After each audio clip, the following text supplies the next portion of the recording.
자, 반갑습니다. 알파프로 과정 여러분, 정택은 전문가입니다. 6월 15일 두 번째 방송 시작하도록 하겠습니다. 자, 두 번째 방송 종목은 공구음원이고요. 그리고 방송 말미에는 히든 종목이 공개가 됩니다. 방송 끝까지 시청을 부탁드리고요. 방송 보시고 난 이후에는 좋아요, 구독 부탁드리도록 하겠습니다. 자, 그러면 시작 한번 해보도록 하겠습니다. 또 차트 보시면서 말씀드려보도록 할게요. 공구음원 지금 6월 9일부터 가파른 상승세가 좀 전개가 되고 있는데 무상증자 이슈가 나오게 되면서 현재 급등세가 연출이 되고 있습니다. 지금 현재 이게 5주, 그러니까 한 주 갖고 있으면 5주를 추가로 지급하는 무상증자가 예정이 돼 있는데 이게 제가 볼 때 노터스 효과인 것 같아요. 노터스 학습 효과인 것 같아요. 노터스 같은 경우도 무상증자 한다는 이게 나오고 난 다음에 급등이 나왔고 그럼 조정을 받았지만은 권리락 이후에 또 급등이 나왔거든요. 그러니까 이런 현상이 나오다 보니까 지금 최근에도 시장도 안 좋고 이러다 보니까 공구음원 쪽으로 수급이 그냥 바짝 몰리는 것 같아요. 지금 보시면 여기 상한가 났잖아요. 상한가 났는데 전날부터 보게 되면 거래량이 감소 추세예요. 그러면 제가 항상 말씀드리잖아요. 거래량이 증가를 하게 되면서 상승한 종목들 같은 경우는 거래량이 계속 증가를 하게 되면서 상승이 나와야 된다고. 그런데 상한가가 나왔음에도 불구하고 거래량이 전날보다 줄어들었어요. 그러면 이거는 기본적인 통념상 이거는 여기서 꺾인다라고 보는 게 맞습니다.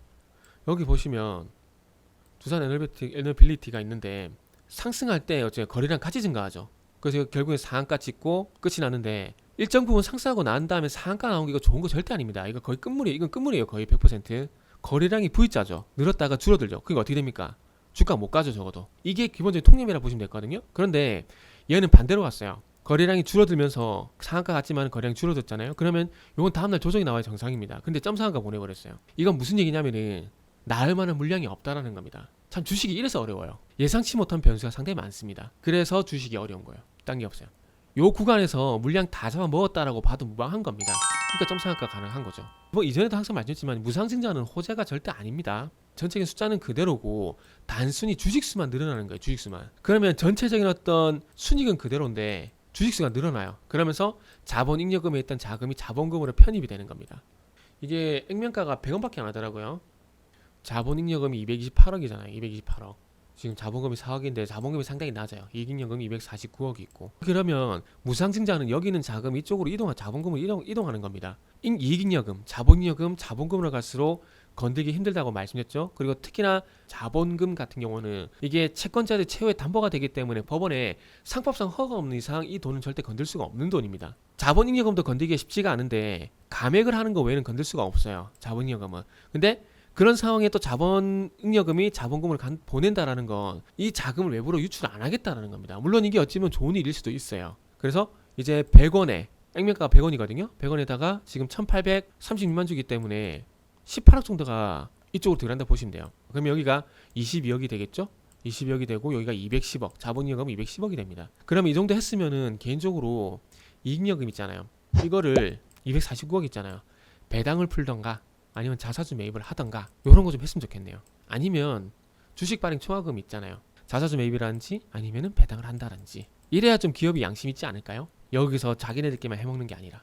그래서 어쨌든 노터스가 무상증자 발표하고 난 다음에 급등이 나오다 보니까 지금 공구음원 같은 경우도 마찬가지로 그런 양상을 띠고 있다라고 좀 보시면 될 것 같습니다. 절대 따라 들어가시지 않았으면 좋겠습니다. 물론 못 잡아요. 못 잡는 게 또 있지만은 혹시 풀리더라도 따라 들어가지 않으셨으면 좋겠다 라는 말씀 드리고 싶고, 권리락 이후에 노터스처럼 상한가, 점상한가인지 나올 거라는 건 장담 못합니다. 절대 장담하지 못하는 거에 베팅을 하는 건 안 맞다고 생각합니다. 틀렸다라기보다는 안 맞다라고 생각합니다. 자, 그럼 이 정도 말씀을 드리고 마무리하도록 하겠습니다. 자, 이어서 히든 종목 보도록 할게요. 자, 히든 종목입니다. 히든 종목은 현재 아래쪽 넓게는 44,000원, 위쪽으로 5만원 정도 박스권 흐름이 진행되고 있습니다. 올해 2월달 이후에 박스권 흐름이 진행이 되고 있는데, 이 종목을 준비한 이유가 뭐냐면 차트상 보더라도 아직 뭐 골든크로스도 안 났죠? 안 났는데 이거는 이제 그겁니다. 시장이 좋아지고 난 이유를 대비를 하는 거죠. 지금 시장 오늘도 1.3% 빠지거든요. 아마 계속 이런 현상이 나올 겁니다. 이러면서 아마 반대 매매도 나오고 개인들도 막 정신없게 만들고 이렇게 할 겁니다. 그렇게 되면서 이제 바닥을 잡아 나갈 건데, 그러면 앞으로 이제 지금은 시장이 안 좋지만은 시장이 돌았었을 때 접근할 만한 종목들을 봐야 되는데, 지금 시장의 악재가 인플레이션 그리고 자이언트 스텝이잖아요. 그러면 시장이 좋아지게 되면은 이 인플레이션이란지 자이언트 스텝이 시장에는 지금 악재가 되고 있지만 나중에 업종이란지 종목 같은 경우는 호재로 작용이 될 가능성도 상당히 높다라는 겁니다. 그때를 대비를 하자라는 거예요. 그때를. 그래서 이 종목을 준비를 한 거고요. 자이언트 스텝, 금리를 올린다는 얘기잖아요. 금리를 올리게 되면 당연히 은행주를 봐야죠. 올라간 금리만큼 순이자 마진이 발생이 될 거고, 1분기 때도 아시죠? 4대 금융지주사 사상 최대 순이익이었던 거.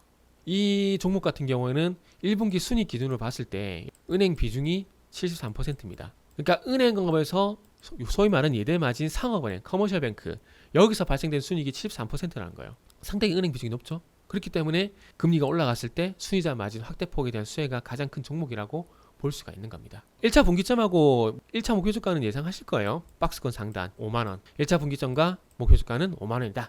이렇게 말씀드리면서 정리하도록 하겠습니다. 이 종목이 궁금하신 분들은 알파프로 홈페이지를 방문해 주시면 됩니다.